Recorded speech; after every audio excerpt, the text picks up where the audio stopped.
Halo, selamat pagi. Apa kabar kalian semua? Sudah siapkah kalian untuk belajar? Ya, Bapak harapkan kalian semua siap untuk belajar walaupun di rumah. Tidak mengurangi semangat untuk belajar. Hari ini kita akan belajar dari bab 1, yaitu mengenai manusia, tempat, dan lingkungannya. Baiklah adik-adik, sebelum kita masuk pada pembahasan, sebaiknya kalian juga harus tahu tujuan-tujuan yang hendak dicapai dalam pembelajaran hari ini. Tujuan yang hendak dicapai: 1. Menjelaskan pengertian konsep tentang ruang. 2. Menjelaskan pengertian interaksi antar ruang. 3. Menjelaskan saling ketergantungan karena terjadinya interaksi antar ruang. Yang keempat, menunjukkan komponen-komponen yang ada pada peta. Yang kelima, menunjukkan letak astronomis dan geografis dari Indonesia.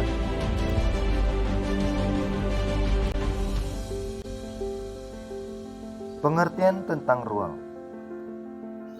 Ruang adalah tempat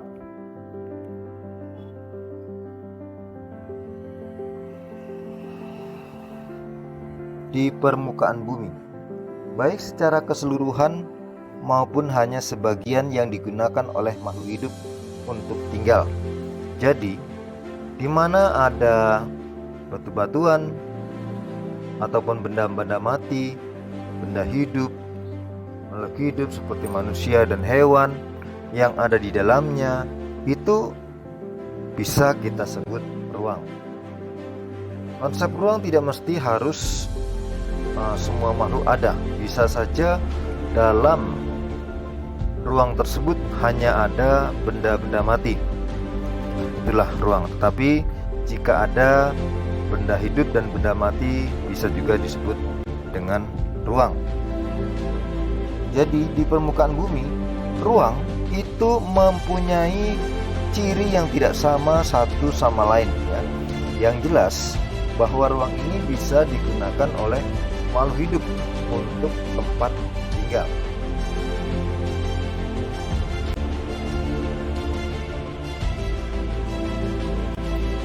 Interaksi antar ruang.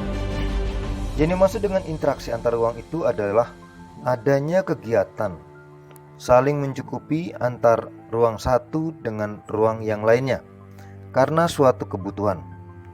Interaksi ruang dapat terjadi dalam berbagai bentuk.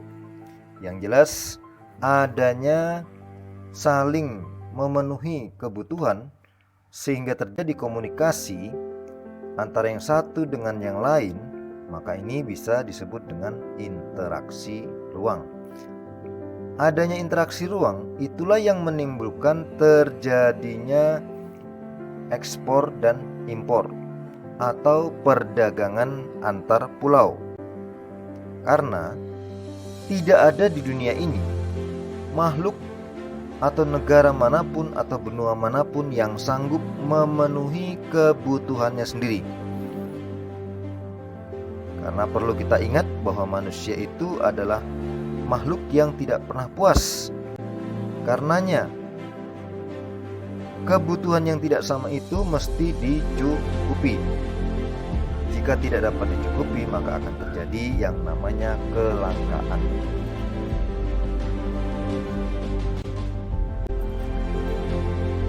Nah, kita lihat itu ada gambar danau beserta bunganya, ya.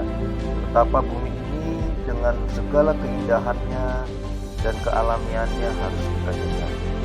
Nah, karena itulah maka pembahasan tentang interaksi ini sangat kompleks sekali. Ada 3 interaksi. Yang pertama, saling melengkapi. Kedua, kesempatan antara. Yang ketiga, kemudahan transfer.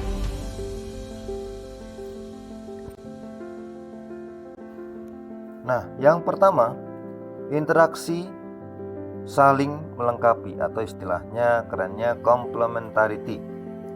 Pada gambar tersebut kita lihat ada perdagangan di pasar ya, tentu Anda ingat bahwa bertemunya pembeli dan penjual itu terjadi di pasar, walaupun pasarnya sederhana atau tradisional.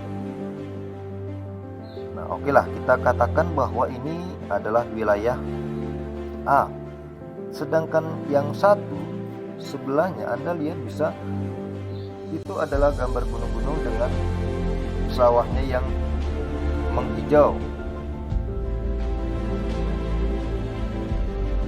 Penduduk di kedua wilayah ini tentunya saling membutuhkan.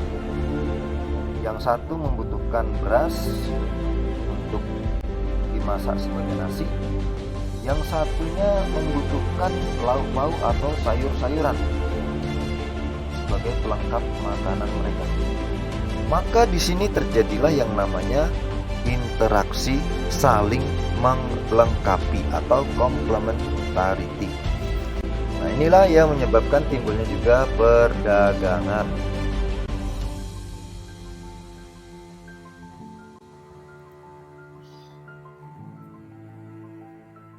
Nah, interaksi yang kedua adalah antara, intervening opportunity. Wilayah A dan wilayah B yang biasa saling mengadakan interaksi untuk mencukupi kebutuhannya seperti tadi, kebutuhan sayuran dan buah-buahan, kebutuhan beras. Tentunya harga jual atau harga beli di kedua wilayah tersebut dipengaruhi oleh jarak. Mau nggak mau, semakin jauh jaraknya maka biaya semakin membengkak atau semakin besar, sehingga harga jual bisa lebih tinggi. Nah, jika di antara wilayah A dan wilayah B ada wilayah C yang juga dapat mencukupi semua kebutuhannya antara wilayah A dan B, maka wilayah A akan beralih ke wilayah B. Demikian juga sebaliknya, wilayah B akan beralih ke wilayah C. Nah, faktor-faktor inilah yang sering harus diperhitungkan oleh para pelaku ekonomi. Ada berbagai macam cara atau trik sehingga tetap terjadi perdagangan atau terjadi interaksi, seperti misalnya memberikan diskon atau melakukan promosi besar-besaran yang menarik perhatian para penjual dan pembeli.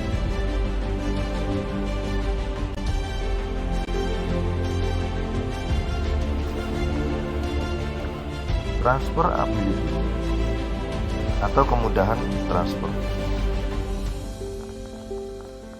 Dalam sebuah daerah atau sebuah wilayah, jika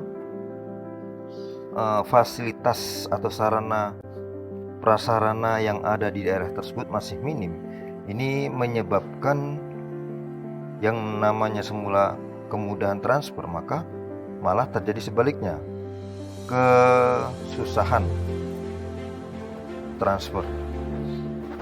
Maksudnya, sebuah barang tidak bisa diantarkan ke daerah lain karena daerah tersebut fasilitasnya belum memadai, sehingga menimbulkan ongkos jarak yang tinggi, ongkos jarak atau biaya yang tinggi, berakibat pada harga jual yang tinggi. Harga jual yang tinggi menyebabkan barang-barang yang hendak dijual itu kalah bersaing dengan daerah lain, barang dari daerah lain. Nah, untuk memudahkan itu, maka perlulah dibuat sarana prasarana yang memadai, jalan yang mulus, sarana listrik, sarana telekomunikasi, sarana transportasi, dan adanya barang-barang yang dibutuhkan. Dengan cara ini, maka interaksi akan mudah berjalan dengan lancar dari daerah satu ke daerah yang lain. Nah, di sini kita lihat ada peta Indonesia, ada Pulau Kalimantan, peta Pulau Sumatera, Pulau Jawa, Bali, Sulawesi, Papua. Nah, kita lihat betapa bahwa Indonesia itu terpisah pulau-pulaunya oleh sebuah perairan. Padahal penduduk di Kalimantan mungkin ada yang saudaranya tinggal di Jawa. Penduduk Sumatera mungkin ada juga saudaranya yang tinggal di Kalimantan atau di Jawa. Penduduk Sulawesi mungkin ada juga saudaranya yang tinggal di Papua. Ini bisa terjadi karena bentuk negara kita adalah Negara Kesatuan Republik Indonesia. Nah, bayangkan bahwa luas Indonesia yang besar itu mau tidak mau terjadi adanya interaksi. Kalau tadi itu dibatasi dalam skala yang sempit, dalam wilayah yang kecil. Sekarang kita lihat dalam peta Indonesia bahwa luas wilayah memerlukan interaksi daerah satu sama lain yang saling mencukupi kebutuhan yang ada di daerahnya dengan di daerah lain. Misalnya, Pulau Kalimantan, daerah yang berawa itu cocok untuk buah-buahan, menghasilkan banyak buah-buahan, sedangkan Sumatera dan Jawa itu menghasilkan padi. Ya, memang dari zaman dulu terkenal dengan padinya yang menguning bagaikan emas yang berkilau kalau kita melihat dari laut. Sulawesi yang banyak kekayaan alam dan Papua penduduknya yang ramah dan eksotik. Ini juga menarik daya perhatian kita. Jadi semuanya saling ketergantungan, timbul adanya ketergantungan. Jika ada wilayah Indonesia yang tidak bisa memenuhi, atau dalam arti pemerintah Indonesia tidak bisa memenuhi kebutuhan yang ada di pemerintahan atau di negaranya, maka kita akan mengadakan impor, mendatangkan barang dari daerah luar, dari negara luar. Demikian juga sebaliknya.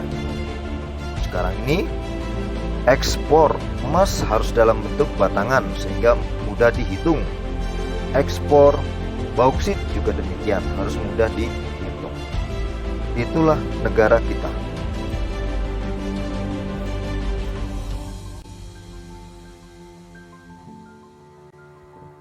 Unsur-unsur peta.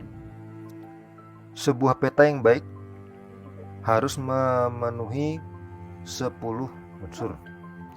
Jadi yang pertama adalah kalau kita mencari peta Amerika, maka harus ada judulnya peta Amerika.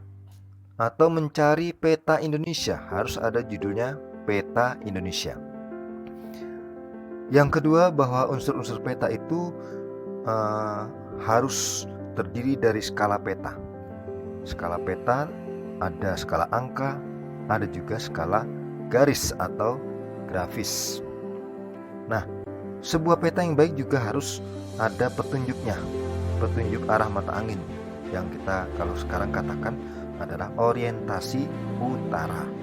Cukup ini aja, utara dan selatan, sudah tahu sebelah-sebelahnya adalah barat dan timur. Kemudian simbol peta. Simbol peta terdiri dari simbol titik dan simbol garis. Simbol warna juga demikian. Dalam simbol warna itu menggambarkan kalau daratan tinggi rendahnya sebuah dataran rendah atau dataran tinggi. Atau juga bisa kalau perairan semakin warnanya semakin gelap, berarti bahwa perairan tersebut semakin dalam. Kemudian simbol area yang menggambarkan seperti area danau, area sungai, ya, semua digambarkan ada simbol-simbolnya. Nah, sewaktu SD atau SMP kita pernah belajar tentang letak dan kedudukan. Nah, di peta ini ada yang namanya garis koordinat. Garis koordinat itu untuk menentukan letak dan kedudukan suatu tempat di permukaan bumi. Nah, kemudian di dalam legenda itu ada inset yang fungsinya untuk memperjelas gambar dari peta tersebut.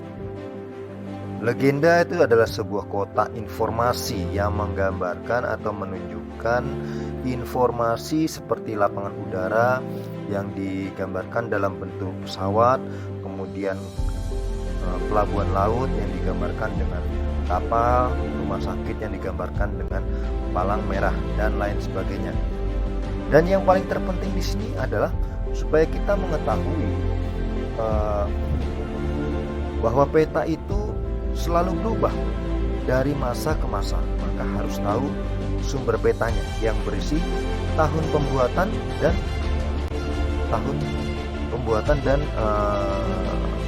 yang mencetak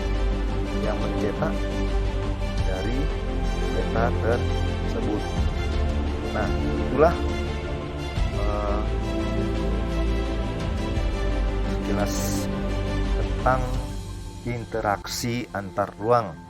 Bapak harapkan ini berguna bagi kalian yang masih belum mengerti. Belajar itu tidak pernah berhenti, selalu, bahkan sampai tua. Tetap semangat untuk belajar supaya tidak pikun. Amin.